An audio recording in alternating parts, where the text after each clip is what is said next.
Hadirin rahimakumullah, amal yang dibuat oleh mata, amal yang dibuat oleh tangan, amal yang dibuat oleh kaki, amal yang dibuat oleh pikiran, amal yang dibuat oleh tubuh kita tidak akan berubah selagi hati kita tidak berubah. Raja dari seluruh bagian tubuh kita adalah hati.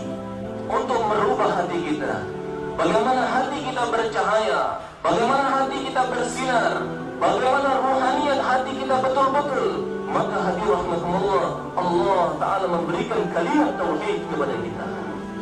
Hati tidak akan menjadi baik dengan pakaian yang bagus. Hati tidak akan menjadi baik dengan istana-istana yang megah. Hati tidak akan berubah dengan sebab istri yang cantik. Hati tidak akan berubah dengan kekayaan dan kekuasaan. Tidak ada yang bisa merubah hati.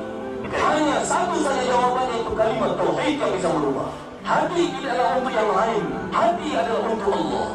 Hati adalah tempatnya Allah. Hadirin rahmatullah, hati kita hari ini telah dikotori dengan berbagai macam kotoran-kotoran di dalam hati. Bagaimana Allah Ta'ala akan datang ke dalam hati kita, sedangkan hati kita penuh dengan kotoran? Apakah yang dimaksudkan dengan kotoran-kotoran hati? Kotoran hati adalah keyakinan kepada selain Allah. Keyakinan kepada makhluk adalah kotoran hati. Keyakinan kepada ketentaraan, persenjataan adalah kotoran hati. Apabila di hati ingat, pahami ada selain Allah, maka tidak akan mungkin ada Allah di dalam hati. Dan untuk memperbaiki hati, maka Nabi SAW mengusahakan usaha atas kalimat tauhid.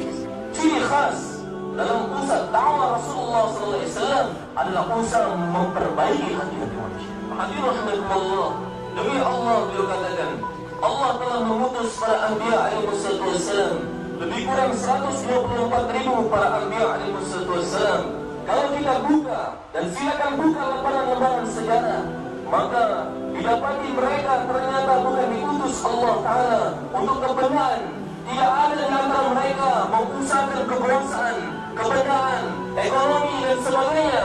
Tetapi hadirin rahmatullah, seluruh para anbiya alaihi wassalam diutus oleh Allah Ta'ala untuk mengusahakan agar kalimat tauhid masuk ke dalam hati-hati manusia.